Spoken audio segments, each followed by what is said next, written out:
kami akan memperkenalkan anggota kelompok kami. Halo, saya Viko.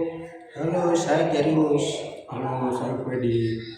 Halo, saya Memberi. Halo, saya Sandi. Sekian dari perkenalan kelompok kami. Selanjutnya kami akan melanjutkan materi pembahasan tentang teknologi virtualisasi dan kontainer. Semoga video kami bermanfaat. Selamat menonton. Perkenalkan, nama saya Francisco Gordon Salib. Saya berasal dari kelompok 2 sebagai ketua kelompok.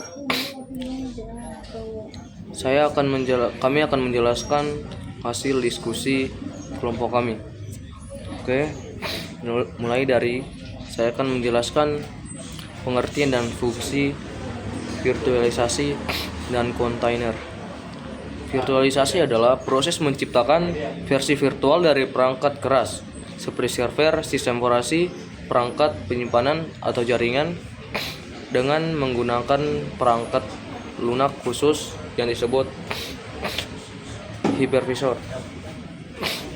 Dengan virtualisasi, satu komponen fisik dapat menjalankan beberapa mesin virtual atau VM secara bersamaan masing-masing dengan sistem operasi dan aplikasi yang berbeda. Nah, fungsinya efisien sumber daya. Itu fungsinya bisa menggunakan satu perangkat keras untuk beberapa layanan. Penghemat biaya, mengurangi kebutuhan perangkat fisik, kemudahan manajemen,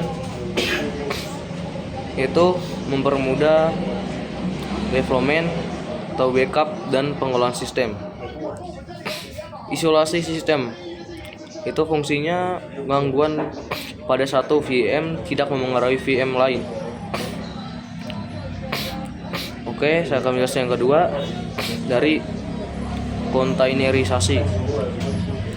Kontainer adalah paket perangkat lunak yang berisi semua komponen yang dibutuhkan untuk menjalankan suatu aplikasi seperti kode, library, atau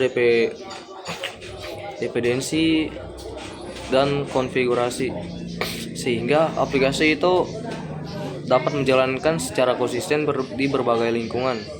Misalnya fungsinya portabilitas, itu bisa dijalankan di mana saja, baik secara lokal maupun secara cloud. Nah, untuk konsistensi itu lingkungan pengembangan dengan produksi, isolasi aplikasi. Itu kita bisa menggunakan lingkungan sebagai pengembangan untuk sama-sama bisa menggunakan produksinya. Terus untuk efisiensi dan kecepatan itu lebih ringan dari VM, cepat dalam proses startup atau scaling. Kalau isolasi aplikasi itu aplikasi terpisah, tidak saling mengganggu. Misalnya di dalam sebuah aplikasi itu diantaranya aplikasinya masing-masing dan tidak saling mengganggu. Misalnya kalau ada kendala dari salah satu aplikasinya akan memiliki kendala yang sama. Misalnya kita tidak bisa menggunakan apapun dari aplikasi tersebut karena aplikasi terpisah itu tidak saling mengganggu. Oke, terima kasih dari kelompok saya. Sekian dan terima kasih.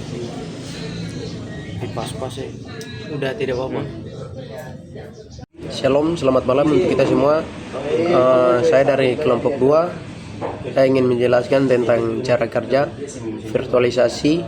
Jadi virtualisasi itu adalah jenis teknologi yang memungkinkan suatu mesin fisik yang menjalankan beberapa sistem operasi secara bersamaan. Jadi berikut ini mungkin yang saya jelaskan adalah cara kerja dari virtualisasi itu. Jadi di sini cara kerja virtualisasi itu ada 5 cara kerja. Yang pertama itu ada hardware, yang kedua ada hypervisor, yang ketiga ada mesin virtual atau VM.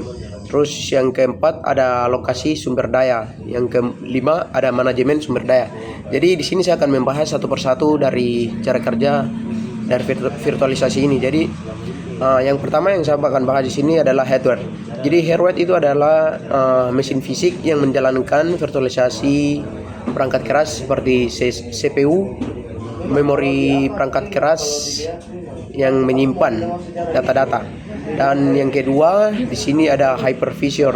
Hypervisor adalah perangkat lunak yang menciptakan pengelolaan mesin virtual atau VM pada perangkat keras. Jadi bermetal, biasanya bermetal hypervisor dalam kurung. Terus atau sistem operasi yang dapat menyimpan data-data, pokoknya sejenis itulah. Jadi bermetal hypervisor atau di atas sistem operasi yang sudah ada hosted hypervisor. Terus yang ketiga di sini ada mesin virtual atau VM, adalah lingkungan yang terisolasi dan independen untuk menjalankan sistem operasi dan aplikasi. Setiap VM memiliki sumber daya virtual, CPU, memori, dan menyimpan data juga. Berikut yang keempat ada alokasi sumber daya.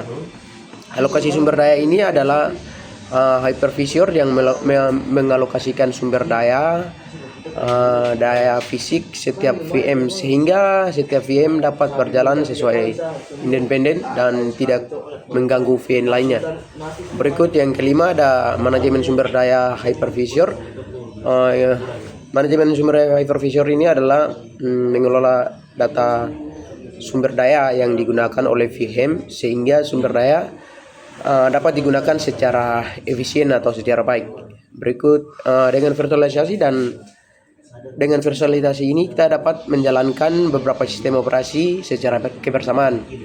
Terus meningkatkan efisien pengguna sumber daya, terus meningkatkan fleksibel dan skabilitas, terus mengurangi biaya infrastruktur. Virtualisasi ini biasanya digunakan dalam berbagai aplikasi seperti server virtualisasi, desktop virtualisasi, cloud computation, terus pengembangan dan pengujian perangkat lunak. Virtualisasi memiliki banyak manfaat dan kinerja yang baik, tetapi juga memiliki beberapa tantangan juga dari virtualisasi ini. Mungkin pembahasan untuk pengertian virtualisasi sampai di situ. Terus yang kedua sini ada jenis-jenis hypervisor. Jadi dari jenis-jenis hypervisor ini terdapat 2 jenis, yaitu yang pertama bermetal hypervisor atau type P hypervisor. Terus yang kedua ada hosted hypervisor type. Jadi di sini saya akan membahas apa itu hypervisor type 1 dan juga kelemahan dan kelebihan. Jadi bermetal atau hypervisor ini diinstal langsung dari perangkat keras fisik tanpa memerlukan sistem operasi yang sudah ada. Contohnya itu macam VMware Exist atau Microsoft Hyper-V. Terus ada KVM kernel based virtual machine.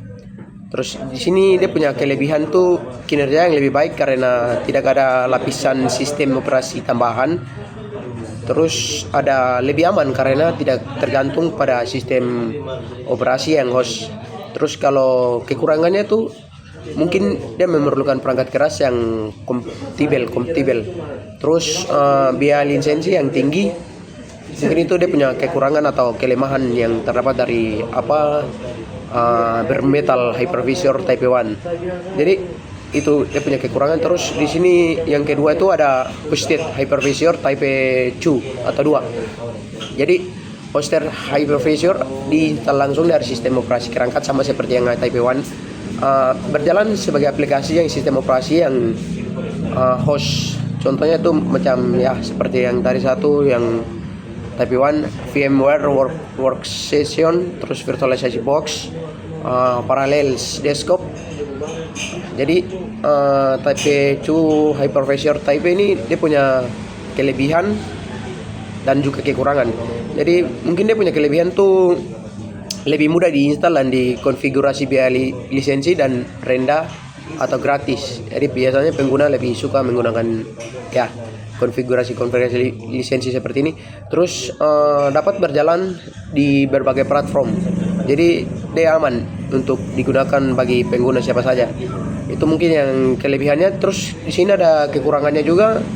Mungkin ada 2 kekurangan. Yang pertama, kinerja yang lebih lambat karena adanya lapisan sistem operasi tambahan. Terus yang kedua ada ketergantungan pada sistem operasi atau host dan dapat mempengaruhi kinerja kerja keamanan. Itu yang mungkin ada type-nya ada 2 type. Terus penggunaan virtualisasi. Jadi penggunaan virtualisasi ini banyak pengguna di industri IT pokoknya khususnya. Jadi penggunaan virtualisasi itu ada banyak penggunaan. Jadi mungkin di sini yang saya akan membahas ada 8 penggunaan. Jadi yang pertama tuh ada server virtualisasi, terus yang kedua ada desktop virtualisasi, yang ketiga ada cloud computation, yang keempat ada pengembangan dan pengujian perangkat lunak, yang keempat ada disaster recovery, terus yang kelima ada konsolidasi server, yang ketujuh ada pengujian keamanan, terus yang kedelapan ada pendidikan dan pelatihan. Jadi saya akan membahas satu-satu apa itu ya cara penggunaannya. Jadi yang pertama di sini tuh server virtualisasi. Server virtualisasi ini dapat kita gunakan seperti mengoptimalkan pengguna server fisik dengan menjalankan beberapa server virtual pada suatu mesin fisik. Itu yang pertama. Terus yang kedua itu ada desktop virtualisasi. Desktop virtualisasi ini dapat mengizinkan pengguna atau pengakses untuk desktop virtual dari perangkat apapun, meningkatkan fleksibel dan keamanan. Jadi lebih aman. Cara kerjanya bagus dan keamanan juga sangat baik. Jadi pengguna biasanya suka. Terus yang ketiga sini ada cloud computing. Cloud computing virtualisasi ini merupakan fondasi atau cloud computing yang memungkinkan penyedia layanan dan menawarkan sumber daya komputasi skalabil dan fleksibel. Jadi biasanya dia menawarkan begitu sumber daya kepada pengguna untuk menggunakan aplikasi tersebut. Terus yang keempat itu ada pengembangan dan pengujian perangkat lunak.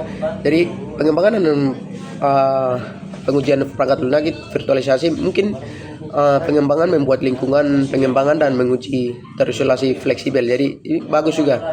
Terus yang kelima ada disaster recovery. Jadi virtualisasi ini memungkinkan pengguna atau replika lingkungan produksi dapat digunakan untuk pemulihan bencana, artinya macam memecahkan masalah. Terus yang keenam ada konsolidasi server. Konsolidasi server adalah mengurangi jumlah server fisik yang diperlukan, menghemat biaya dan meningkatkan efisien kinerja. Jadi sangat dibutuhkan juga karena menghemat tenaga kerja dan cara kerjaan juga efisien. Terus yang ketujuh ada pengujian keamanan virtual. Jadi pengujian keamanan virtual ini mungkin memungkinkan pembuat lingkungan atau pengujian keamanan yang terisolasi untuk menguji kerentanan dan serangan. Jadi dia macam penguji begitu. Jadi dia mengetes untuk apakah keamanan virtualisasi ini aman atau aman dari serangan-serangan cyber yang diserang mungkin hacker begitu. Jadi dia menguji, jadi apakah aplikasi ini, server penguji keamanan ini sudah nyaman, baik untuk digunakan oleh pengguna atau pemakai. Terus yang ke-8 ada pendidikan dan pelatihan virtualisasi. Jadi ini mungkin memungkinkan pembuatan lingkungan pelatihan yang aman, fleksibel untuk siswa dan profesional IT. Jadi banyak juga digunakan. Dengan demikian virtualisasi dapat dibantu organisasi dan meningkatkan efisien fleksibel dengan skabilitas serta mengurangi biaya dan meningkatkan keamanan. Jadi sangat bagus. Berikut mungkin yang berikut saya akan membahas tentang cara kerja kontainerisasi. Jadi kontainerisasi adalah teknologi yang memungkinkan aplikasi berjalan dalam lingkungan terisolasi dan portabel tanpa memerlukan mesin virtual lengkap. Jadi berikut yang saya akan bahas adalah cara kerja dari kontainerisasi. Jadi cara kerja dari kontainerisasi ini ada 5 cara kerja yang saya akan bahas. Yang pertama itu impact container, yang kedua kontainer, yang ketiga Docker Regine, yang keempat kernel sistem operasi, yang kelima isolasi sumber daya. Jadi saya akan membahas satu-satu. Impact container adalah template yang berisi aplikasi dan dependensinya. Impact container dapat digunakan atau dibagikan untuk menciptakan kontainer baru. Terus yang kedua itu ada kontainer. Kontainer adalah instance yang berjalan dari impact container dan terisolasi dan independen sehingga aplikasi dapat berjalan tanpa mengganggu aplikasi lainnya. Terus yang ketiga ada Docker Regine. Docker Regine. Docker Regine adalah perangkat lunak yang menciptakan dan mengelola kontainer Docker sehingga Reginer berjalan di atas sistem operasi host dan menyediakan lingkungan yang terisolasi untuk aplikasi. Terus yang keempat ada kernel sistem operasi. Kernel sistem operasi ini adalah kontainer yang menggunakan kernel sistem operasi host sehingga tidak memerlukan kernel sendiri seperti mesin virtual. Terus yang kelima ada isolasi sumber daya. Isolasi sumber daya adalah kontainer visual yang baik sehingga aplikasi dapat berjalan tanpa mengganggu aplikasi lainnya. Terus mungkin saya akan membahas juga dengan dia punya manfaat kontainerisasi. Di sini ada 5 manfaat. Yang pertama ada portabilitas kontainer, yang kedua ada isolasi, yang ketiga ada efisiensi, yang keempat ada skabilitas. Empat manfaat. Jadi kontainer dapat berjalan di atas berbagai platform tanpa memerlukan konfigurasi khusus. Yang kedua, isolasi kontainer memiliki lingkungan yang terisolasi sehingga aplikasi dapat berjalan menggunakan aplikasi lainnya. Terus yang ketiga ada efisien kontainer, lebih ringan dan daripada virtual sehingga dapat meningkatkan efisien pengguna dan sumber daya. Terus yang keempat ada skabilitas. Skabilitas kontainer dapat mudah diskalakan sehingga aplikasi dapat menangani beban kerja yang meningkat. Berikut teknologi kontainerisasi populer. Itu ada 2 teknologi kontainer populer. Yang ke satu ada Docker, yang kedua ada Kubernetes. Itu terus yang berikut sini saya akan membahas tentang pengguna kontainer. Oke, pengguna kontainer memiliki banyak pengguna dalam IT industri. Jadi di sini yang saya akan membahas mungkin ada 8 pengguna IT yang biasanya. Jadi ada yang pertama itu pengembangan aplikasi, yang kedua pengujian aplikasi, yang ketiga ada development aplikasi, yang keempat ada skabilitas, yang kelima ada Microsoft Office, yang keenam ada DevOps, yang ketujuh ada cloud computing, yang ke-8 ada internet continue dan pengiriman continue. Oke, saya akan membahas satu persatu. Pengembangan aplikasi kontainer memungkinkan pengembangan untuk mengembangkan lingkungan yang konsisten sehingga aplikasi dapat berjalan dengan baik. Yang kedua ada pengujian aplikasi. Mungkin pengembangan penguji di aplikasi ini penguji dengan lingkungan terisolasi dan terkendali sehingga dapat terkendali dengan lebih mudah begitu. Terus yang ketiga ada development aplikasi. Kontainer ini memungkinkan pengembang melakukan development aplikasi dengan lebih mudah dan cepat karena kontainer mudah dan dapat berjalan berbagai lingkungan. Terus yang keempat ada skabilitas. Mungkin lebih mudah sehingga dapat menangani beban kerja yang meningkat. Terus mungkin ini sudah jelas dari tadi sehingga saya tidak perlu membahas satu persatu. Mungkin saya akan membaca saja. Kontainer memungkinkan, terus Microsoft Container memungkinkan pengembang yang berbasis komponen sehingga komponen dikembangkan di deploy secara independen atau baik. Terus yang keenam ada DevOps. DevOps ini mungkin lebih baik karena kontainer dapat digunakan untuk mengotomatiskan proses. Terus yang ketiga ada cloud computation, computing. Kontainer ini meningkatkan fleksibel dan stabilitas aplikasi. Terus yang ke-8 ada integritas kontinu dan pengiriman kontinu atau CI/CD. Mungkin dapat digunakan untuk mengotomatiskan proses integrasi dan pengiriman aplikasi sehingga dapat meningkatkan efisien dan kecepatan dan pengembangan dalam development IT. Mungkin itu dari saya. Terima kasih. Salam, perkenalkan nama saya Noperi Nevegalen. Saya dari kelompok 2. Saya akan menjelaskan tentang jenis-jenis virtualisasi dan kontainer. Jenis-jenis virtualisasi server. Pengertian virtualisasi server. Virtualisasi server adalah gambaran atau referensi yang virtual dalam bentuk gambar diagram atau simulasi tentang bagaimana server berfungsi, berkomunikasi dan melayani permintaan dan klien dari komputer pengguna. Tujuan membagikan server fisik menjadi beberapa server virtual. Virtual jaringan, network visualisasi membuat jaringan virtual yang fleksibel dan berpisah dari jaringan fisik. Virtualisasi penyimpanan, storage virtualisasi menggabungkan beberapa perangkat penyimpanan menjadi satu resolver virtual. Virtual desktop virtualisasi menjadikan akses dan ke desktop dari server pusat. Contohnya seperti VDI. Virtualisasi aplikasi berjalan di lingkungan terisolasi dari OS ke OS. Jenis-jenis kontainer. Aplikasi kontainer fokus menjalankan satu aplikasi dan dependensinya. Contoh desktop aplikasi. Mungkin dari saya seperti begitu. Sekian dan terima kasih.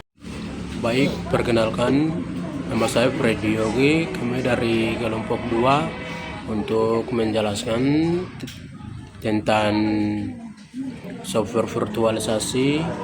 Yang kedua, software kontainerisasi. Yang pertama, VMware, S-Frame, Exim, Enterprise Level HP Source, stabil dan andal. Oracle VirtualBox, gratis dan open source, cocok untuk desktop atau lab. Microsoft Happy, Frame, Bawaan, Windows Server atau Pro. KVM, kernel based, virtualisasi mesin, virtualisasi negatif dan Linux. Yang kedua, saya mau menjelaskan tentang software kontainerisasi. Docker paling populer membuat, mengelola dan menjalankan kontainer, dan Postman alternatif Docker tanpa daemon. Kubernetes Orator kontainer skala besar untuk scaling otomatis, OpenShift platform cloud natif berbasis Kubernetes dari Red Hat. LXC menyediakan kontainer seperti OS lengkap. Ya, sampai di sini. Terima kasih. Salam. Perkenalkan, nama saya Sandi Doan Siva. Saya akan menjelaskan tentang sertifikasi A2 untuk sistem virtualisasi dan kontainer. Dan di sini saya akan jelaskan tentang virtualisasi. Yang komponennya rekomendasi minimal. CPU 4 core dukungan FTX AMDF, RAM-nya 16 GB atau lebih strong, SSD-nya 500 GB. Motherboard, dukungan virtualisasi di BIOS, OS, Windows Server, Linux, Ubuntu, CentOS. Kontainerisasi, di sini saya akan jelaskan komponennya. Rekomendasi minimal RAM 8 GB, strong SSD 250 GB, OS Linux, lebih ringan dan natif. Bisa juga Windows 10 dengan WSL 2. Perbandingan singkat virtualisasi flash container, aspek virtualisasi dan kontainer. OS masing-masing FM punya OS sendiri. Berbagai host ukuran berat dalam GB, perikanan dalam MB, berforma lebih berat. Di sini lebih ringan dan cepat. Start time lambat, sekitar lambatnya menit, cepat detik. Isolasi penuh sebagian. Berbagai ke kernel, cocok untuk multi host, server tradisional, aplikasi modern, Microsoft Service. Baik, sampai di situ saya menjelaskan tentang dua komponen dari virtualisasi dan kontainer. Baik, selamat.